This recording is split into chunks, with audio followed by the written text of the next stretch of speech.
Hello everyone, today is 28th of November. Now it's about 12 o'clock, middle of the day by Moscow time. I'm Levan Gudadze and this is my relatively late first update today. And it is late because for the last couple of hours I'm trying to record this update, but at some point I'm getting too emotional and starting again and again because as you know, all my updates are made in one take. And I don't really like when I'm becoming emotional. So hopefully this time I will manage to go through this news without any issues. So there are quite a number of interesting developments and news that I'd like to share with you for this moment, and I will start with a short update on situation in Kurakhova area, southern flank of Pokrovsk sector, where Russian armed forces liberated Novaya Linka settlement and Berestki settlement on northern bank of Kakhovka water reservoir. And according to latest reports, Russian troops are closing in to Stary Terny settlement. And once this settlement and surrounding areas become under full Russian control, I guess that will be game over for Kiev regime's garrison in Kurakhova city that is locked now in northern part of this town. They would not be able even to run away from Kurakhova even if they want to, because all their roads will be under fire, direct fire control of the Russian forces. Due to this significant progress of the Russian armed forces in this area, I guess it is a matter of days now before Kurakhova will become under full Russian control. Of course, Russian troops are achieving progress on all along the front line, on other sectors of the front also. Although in order to make this update relatively short, I will continue with some other news. Military channels will provide a great volume of detailed information about progress of the Russian armed forces anyways. And well, first of all, let me share with you this news about Russian long-range missile and drone strikes on military and logistics infrastructure of the Kiev regime that took place last night and the early hours of this morning. I reported about it on my Telegram channel and on my page on X. So according to several sources, last night and the early hours of this morning, Russian troops carried out a long-range precision strike on military and logistical infrastructure of Zelensky's regime in Kiev, Kirovgrad, Kharkov, Rovno, Lutsk, Odessa, and several other regions. One of the main target of these long-range strikes was energo infrastructure of the Kiev regime, and in several areas, complete blackouts were reported after Russian strikes. Of course, during the day, probably we will learn some more information on that, and I will share this additional news on my Telegram channel page on Twitter X and in the next updates. Also, dear friends, Russian high-ranking officials are still continue to pay significant attention to a topic of transformation of the Kiev regime into a nuclear-armed one. This narrative has been created and developed by Western ruling class, Western so-called elites, and their Western propaganda for quite a while now. And I was talking about this also for many days now. And lately, Russian high-ranking officials start commenting on that. Yesterday, press spokesman of the Russian president commented on this topic. Now we have a statement from deputy of the Russian foreign minister, Sergei Rabkov, who also stated that these actions are basically extremely dangerous. This narrative is extremely dangerous that West is pushing now. So transfer of nuclear weapons to Kiev would be the biggest step towards an uncontrolled escalation of the conflict. Russian Deputy Foreign Minister Sergei Rabkov told RIA Novosti such a step would mean not just the dismantling of their entire system of the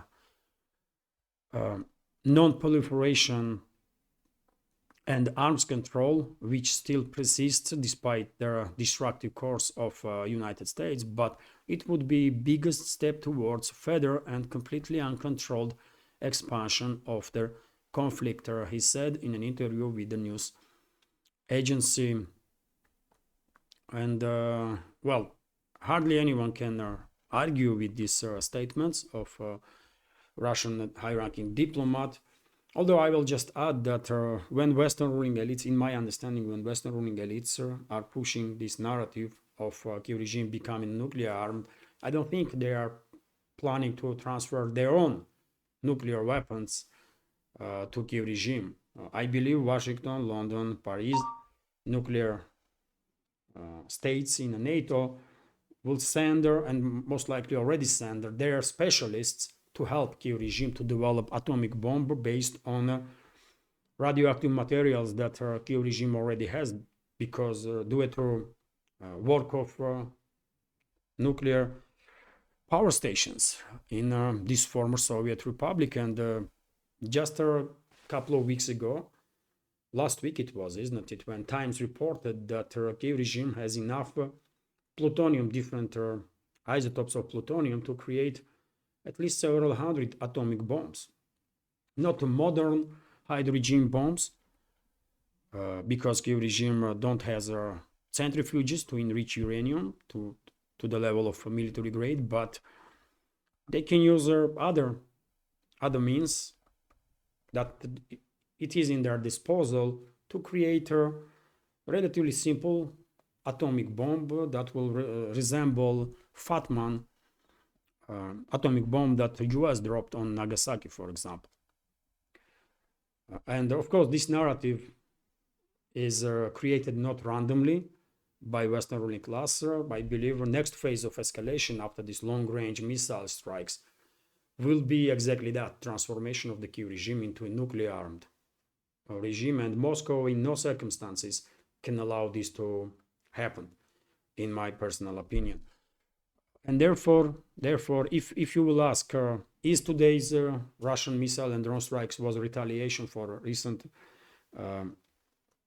third long-range strike deep into Russian territory by NATO missiles? I will say no. Most likely, today's Russian strikes was pre-planned before 25th of November, when ATACMS were used by US to strike Russia's Kursk region, one of the airfields there.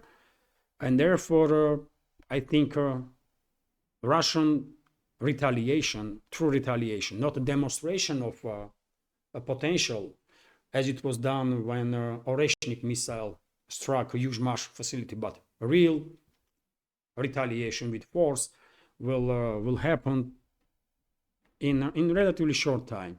I cannot know when, how, and with what means, obviously, but based on what I see in Russian segment of internet, including statements of Russian high-ranking officials, Moscow is preparing sort of retaliation that hopefully will be enough to deter Western ruling class from further escalation, especially from this idea of nuclear blackmail of Russia and transformation of Kiev regime into a nuclear armed one.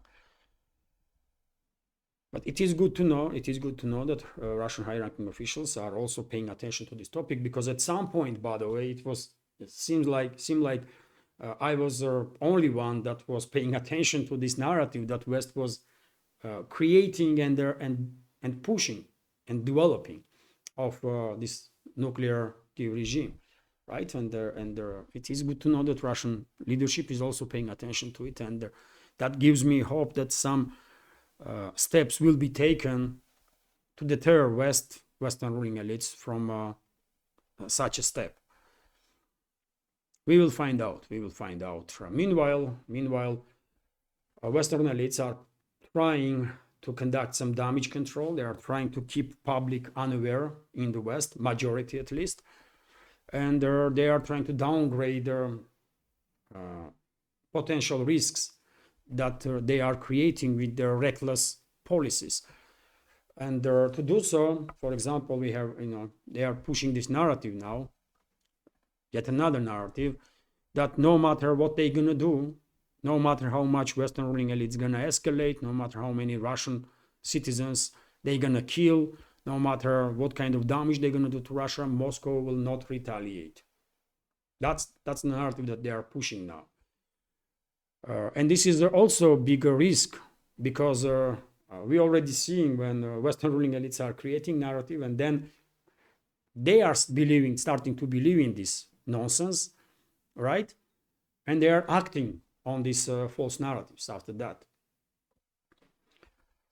But anyways, let's go through this news. The US believes it is unlikely that Russia would use nuclear weapons in response to Ukraine's strikes deep into its territory with Western-supplied missiles. Reuters reported on Thursday, citing their 5 people familiar with the US intelligence. According to the news agency, for several months, US officials had been locked in an often divisive debate as to whether outgoing President Joe Biden should finally authorize Kyiv to strike internationally recognized Russian territory with American-made ATACMS missiles.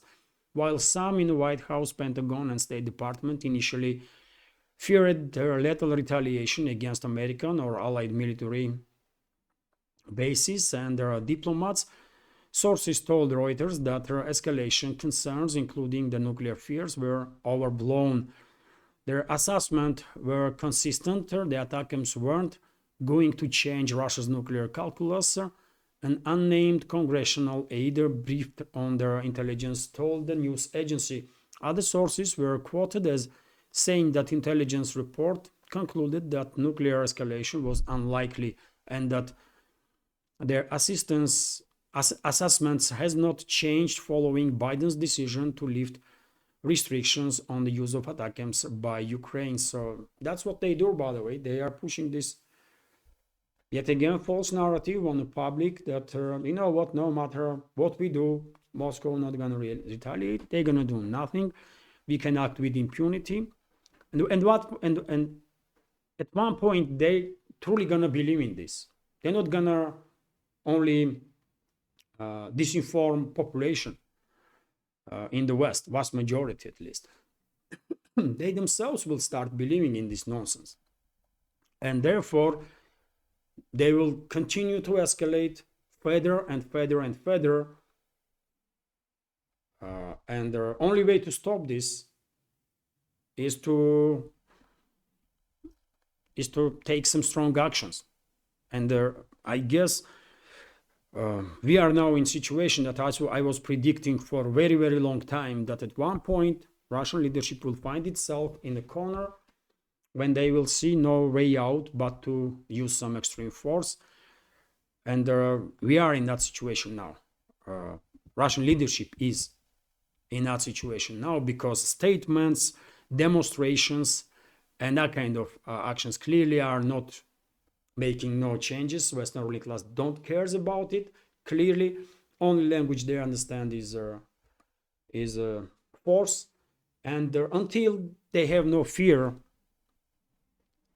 that Moscow will use the force, they will continue to escalate, and they will authorize this next phase of escalation, which is going to be transformation of Kyiv regime into a nuclear regime. And as I said, this cannot happen. Moscow in no circumstances can allow this to happen, and therefore I think Russian leadership don't really have an option. I mean, you tell me if I'm missing something here, but my understanding is that Russian leadership don't really have an option but to act decisively to deter Western ruling class, even if it means in a short term significant escalation, because only after demonstration of force Western ruling class will realize that they have gone too far, and only once they will face real risks of obliteration, only then they will start de-escalating, because I really don't think they are suicidal, by the way. I really don't think, and they should understand that no nuclear bunkers can save them. There is no such bunkers in this world that can withstand what Russia may deploy, if it comes to it. So in immediate future, I think we're gonna see some very serious escalation. And this time, I think it is a time for Moscow to escalate. Western ruling class is escalating for a very, very long time, right? And Moscow was trying to deal with the issue, with the statements, with warnings, and this and that. It did not work. Now it is time for Moscow to escalate in such a way that Western so-called elites, Western ruling class will realize that this is it. They have to, in order to save themselves, they have to de-escalate. So if you have a question, will Russia retaliate on this escalation of their proxy war with the force? I believe answer is yes.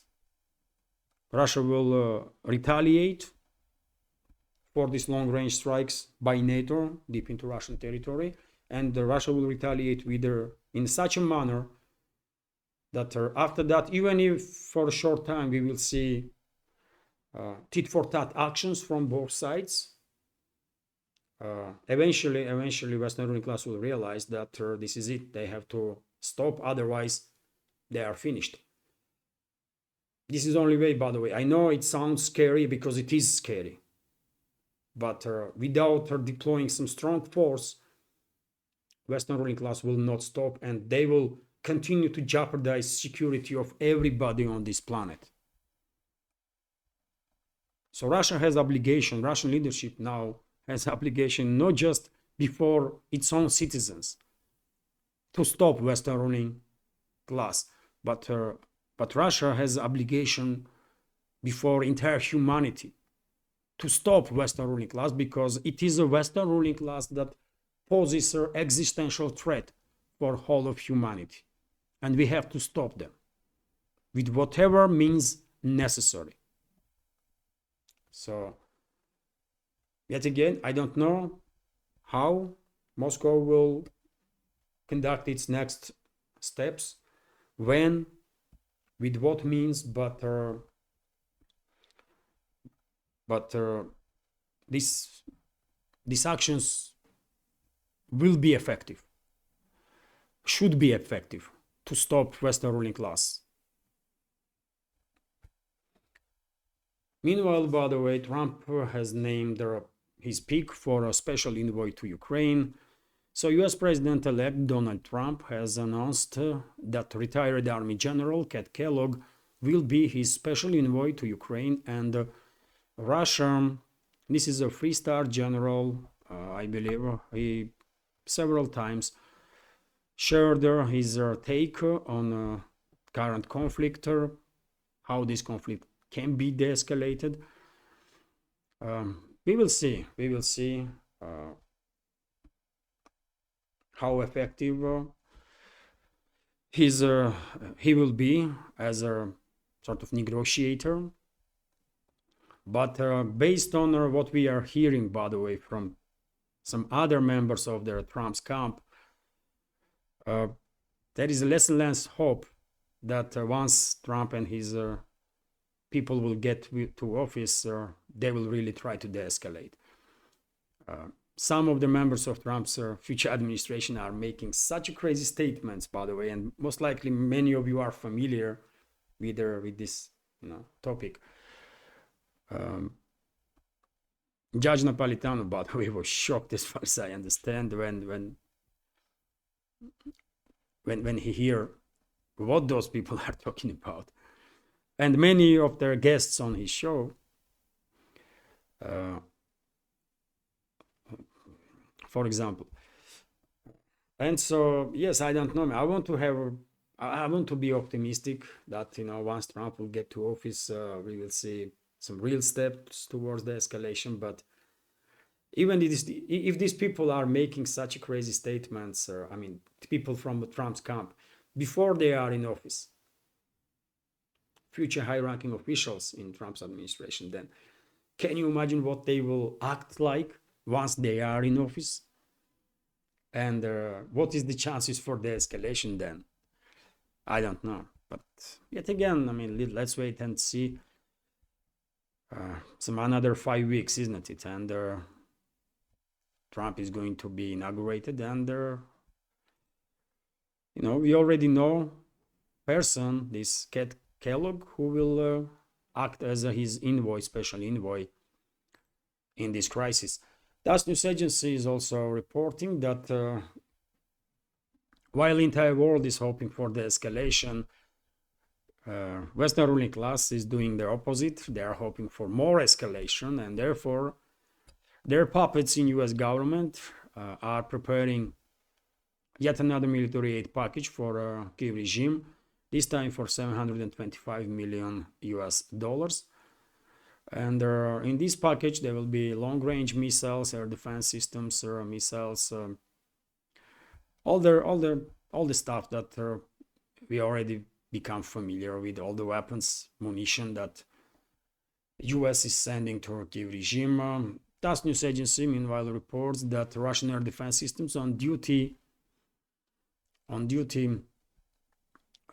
intercepted 25 Ukrainian drones that was launched to strike deep into Russian territory with assistance of NATO member states, obviously, because it's NATO member states that are providing flight path and targeting data for these drones. 25 was intercepted. Now, for this moment, no reports about casualties on the ground or more or less significant damage. If any update, I will share additional news on my pages,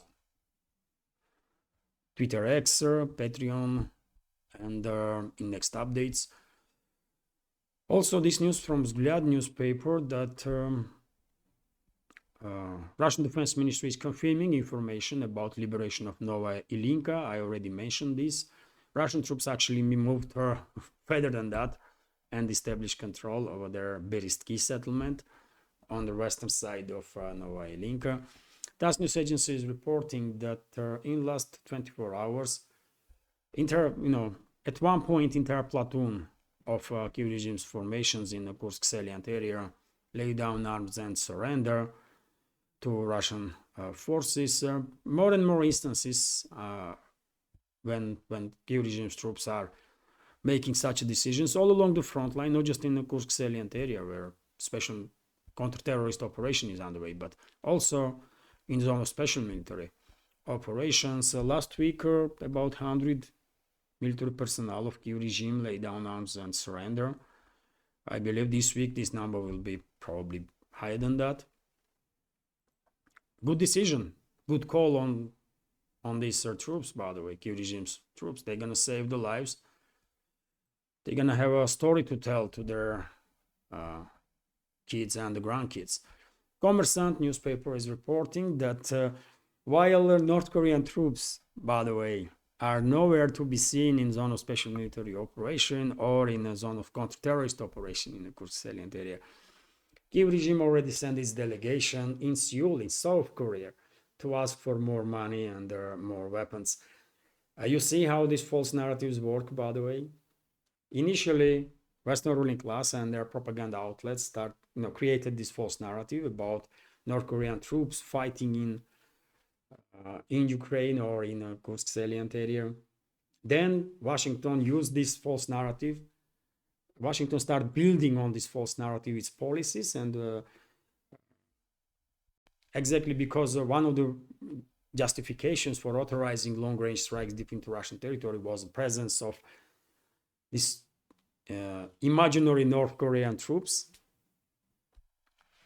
that no one see on the battlefield there, and now Kiev regime is building on top of it, sending its delegation to Seoul to ask for more money and weapons.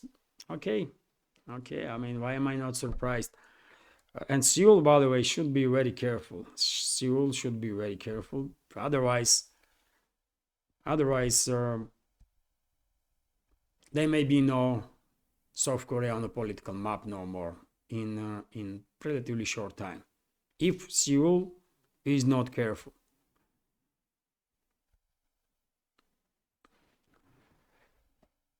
RT is reporting that Biden is pushing Ukraine to force teenagers to a war. And this is reported not by Russian media outlet, by the way, but by Western media outlet, Associated Press. So President Joe Biden's outgoing US administration is urging Ukraine to lower their country's conscription age to 18 in a desperate bid to increase its military ranks. The Associated Press reported on Wednesday senior US official speaking on the conditions of anonymity told the news agency that the White House believes the move is essential in order to bolster Kyiv's fighting capabilities, and unfortunately it is almost inevitable at this point that Zelensky's regime will most likely start forcefully mobilizing teenagers, also 18, 19-year-old teenagers to be sacrificed basically for geopolitical agenda of those Western so-called elites, globalists, and whoever they are that are pulling the strings in their collective West. They're gonna continue this proxy war against Russia, I guess, until last Ukrainians, if Russia will not take strong actions to deter them from further escalation.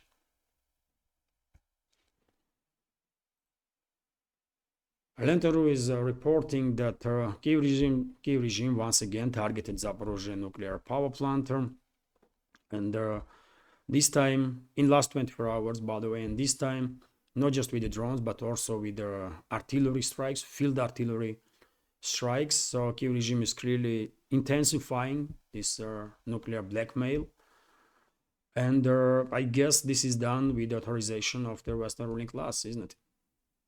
Hardly Kyiv regime would dare to shoot even with a pistol towards the Zaporozhye nuclear power plant without authorization of the West. And they are shelling this plant with field artillery, by the way, and jeopardizing safety of millions of people in thousands and thousands of kilometers around the Zaporozhye nuclear power plant, because you cannot know in which direction, if anything happens to this biggest in Europe nuclear plant, then no one knows in which direction and for how many thousands of kilometers the wind will take radioactive particles.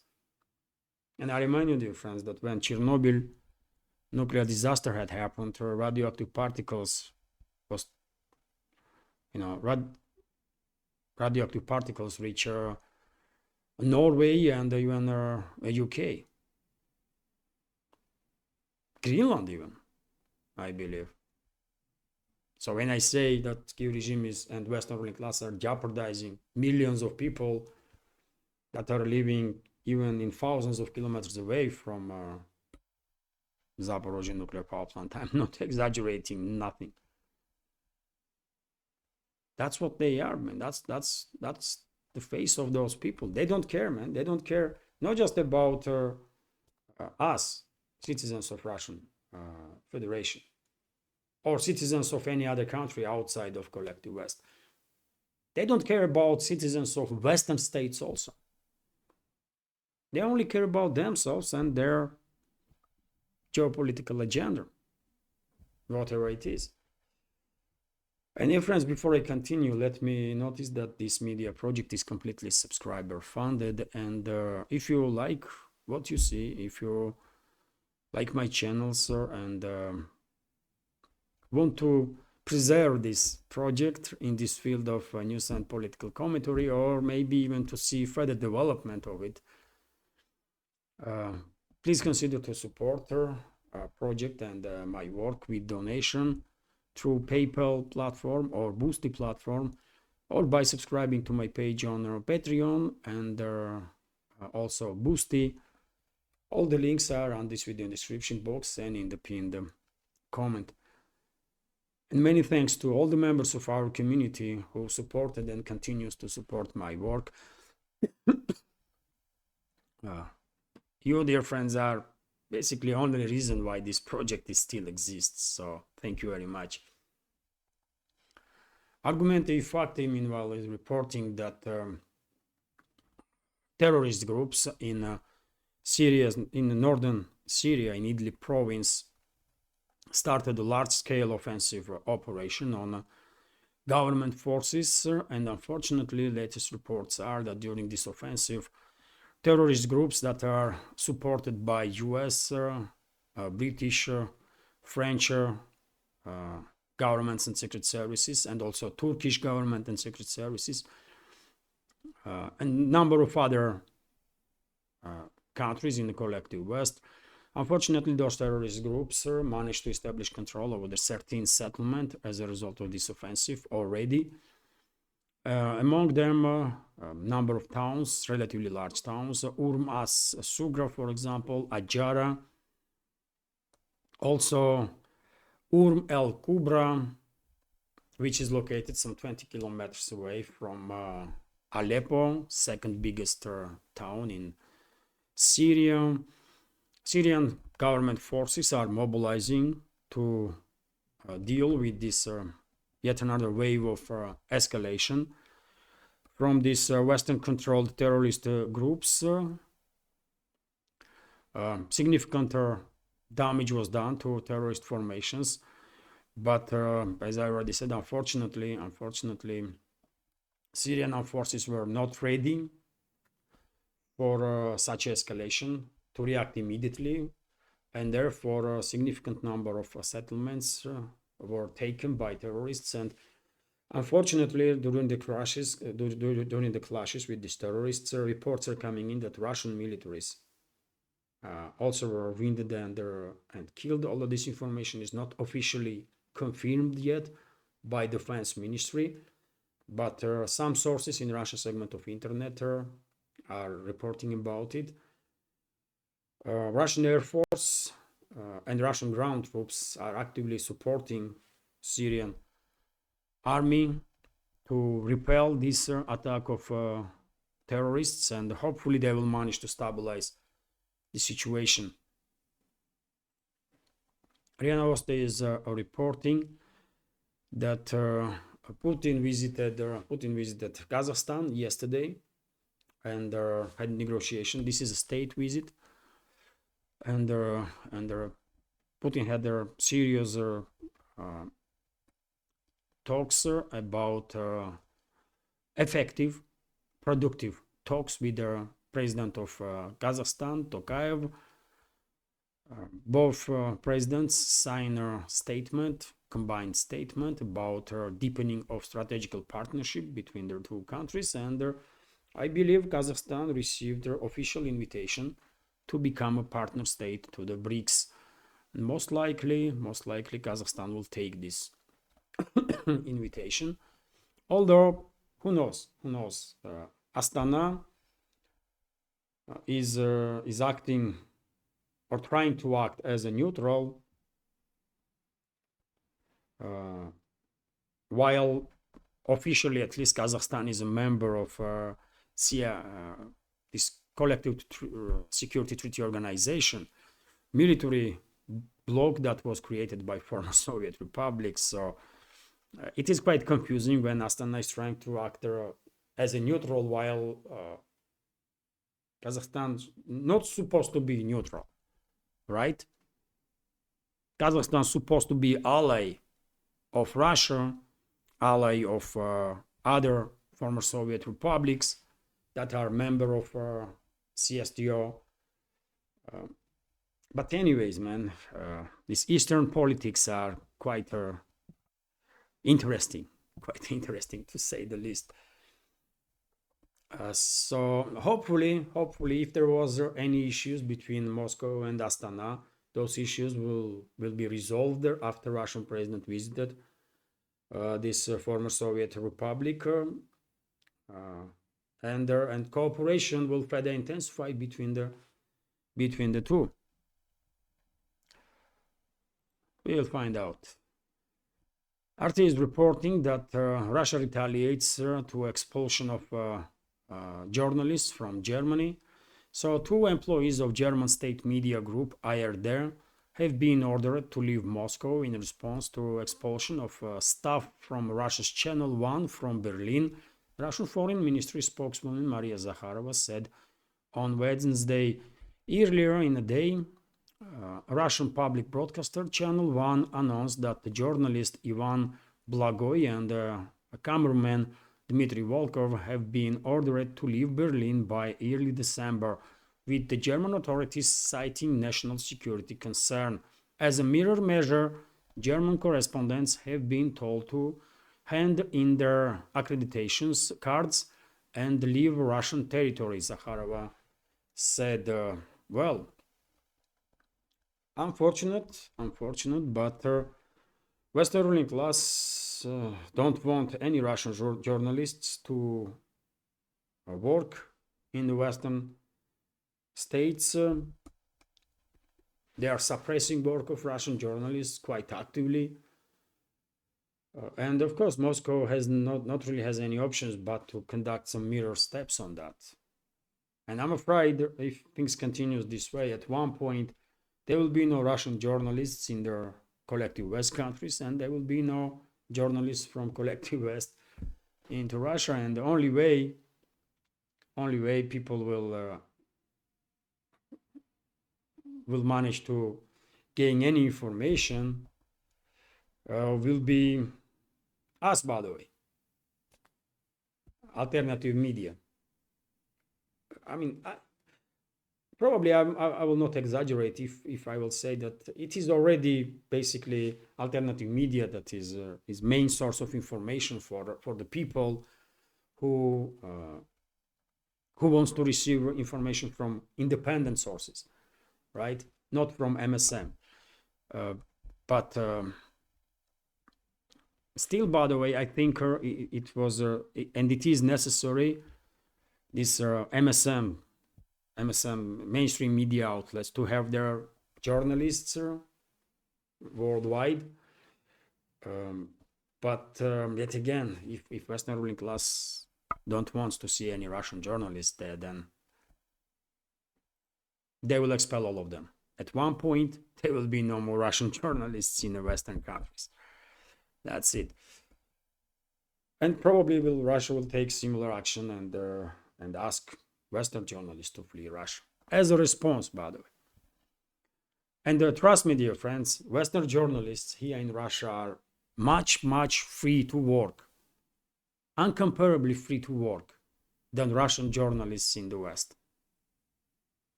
RIA Novosti is reporting that, Georgian ruling party, Georgian Dream, nominated its candidacy for president of Georgia, for position of president of Georgia, and this candidate is Mikhail Khavelashvili, former famous Georgian football player or soccer player, as our friends from US would say, and he is a politician for quite a while now. Worldwide, he might be known as a member of Georgian national football team, one of the best players at the time. But in Georgia, he is active in politics for over a decade now, I believe. So therefore, he has a reputation, respect from a significant part of public support, and therefore I guess he is going to become next president of Georgia, especially because as a result of latest changes in Georgian constitution, if previous president was elected, if current president, Salome Zurabishvili, whose mandate will expire on 19th of or 16th of November or December, this new president, if previous one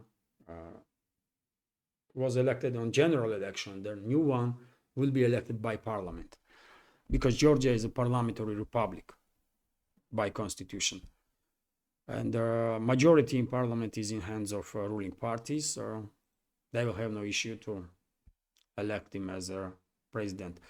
Few more news, dear friends. According to Kommersant newspaper, production of gas in Russia has increased in the previous 10 months for 8.2%, up to 578.2 billion cubic meters, which is quite a lot of gas, by the way. And these numbers, once again, are demonstrating that despite all the sanctions from the West, all the attempts to destroy the Russian energy sector, Russia actually is prevailing, and Russian energy companies are prevailing, and they are increasing production of the energy sources, not decreasing it. And while Russia has lost significant portion on European market, very same time Russian energy companies gain their portion on other markets in this world, especially in Southeast Asia. And that's from where this significant increase in production of gas is coming. For example, 8.2% is quite a big number, right? For just 10 months in this year. Before end of the year, number may reach even, I don't know, 9%, maybe 10%. And of course, one of the reasons, also significant reasons of this increase is increase in gas production inside Russia itself, which also demonstrates that Russian economy is doing quite okay despite all this pressure from the West, and more energy is needed for economy, and it helps basically Russian energy companies to overcome temporary obstacles that they are facing now due to this Western sanctions and issues with the Western market. So good news here for sure. Also, dear friends, unfortunately, Russian ruble take a major dive against the dollar in the last couple of days. So the Russian ruble has continued to slide, reaching 113 against the US dollar on Wednesday. Trading data from Moscow exchange showed the sharp decline came amid Western sanctions and growing geopolitical uncertainty. Analysts say, well, it is nothing extraordinary, obviously. I predicted, veterans of our community probably are not surprised at all, because I predicted that Russian exchange rate between Russian ruble and the US dollar will most likely reach 110 before end of this year, and it happened, right? Even though I'm not financial expert or economical expert, my prediction was based on information from open sources about what interests major players in Russian economy have. And because Russia is export-oriented economy, Russia exports more than imports, right? Of course, influence of exporter companies is quite significant, and the Russian central bank has to balance between the interests of exporter companies that prefer weak ruble, because that makes Russian goods more competitive on the world market. So central bank had to balance interests of exporter countries, also government, federal budget, basically, and between public's interest. Public is not really interested in weak ruble, because it means high inflation when ruble is losing its strength. But hardly anyone can really be too critical of Russian central bank, leadership of Russian central bank, head of institution, Elvira Nabiullina, because she clearly demonstrated that she is one of the top experts in the field, right? Because she, and also leaders of Russian economical bloc in general, because after all, dear friends, Russia is under 20,000 plus sanctions, right? And their economy not just did not collapse, but economy is experiencing overheating. Economy is doing quite okay, right? And And as I said, central bank had to balance between the interests of different players on the market in economy. And I was predicting that because ideally 150 rubles for dollar, 130, 150 rubles for dollar was, somewhat, ideal level or preferable level for exporters in exchange rate. I was thinking that central bank will probably balance exchange rate approximately around 110 to make sure that exporters are happy and also society is not extremely unhappy, right? Because of course we ordinary people are not happy with this exchange rate, because it will create inevitably spike in inflation, right? Because that's what businesses do, man. Give them any reason to increase prices, they will do it. They do it even without reason, right? And now they have reason. They can say, you know what, you see what is happening. Ruble is 110 or 113 now, so that's why we are increasing our prices. That's business, by the way. That's what they do, right? Businessmen. And you can hardly blame them. It's a business, by the way. They want to make more money, right? That's what they do. So therefore, 110 was, in my opinion, balance that central bank will keep in mind. And we are on that level right now. And of course, federal budget, by the way, is also gaining from this, because all these exporter companies, they have to pay taxes, right? And they are paying taxes in rubles. So they are making foreign currencies on world markets, and they are exchanging those currencies here in Russia, right? And buying rubles to pay taxes, and their federal budget is gaining more money when ruble is weaker, right? So if, for example, $1 is 100 rubles, for example, for every dollar that will be exchanged by exported companies to pay taxes, federal budget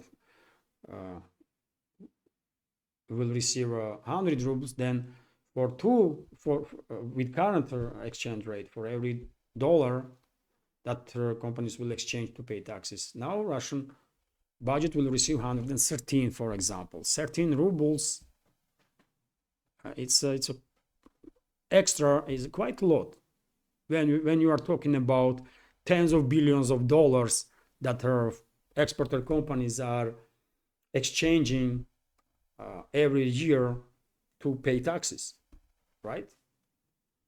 This gain eventually will become trillions of rubles that federal budget will have. So, I guess 110, 115, up to 120 rubles for a dollar will be optimal point exchange rate that central bank will keep in mind now, and therefore I don't expect further decline of the Russian ruble beyond at least 115, 120. And to make sure that this is the case, central bank already is making some decisions that bank will no longer purchase any foreign currencies, at least until the end of this year. So I guess the ruble will stabilize now on this new level between, let's say, 100, 110, 115 or 20. 100, 120, let's say. Although, yet again, by the way, I'm not financial expert. My analysis is based on whatever information is available on open sources, and that's it. And it is also true that quite often I'm correct, by the way, when making some predictions on topics of economy and finances.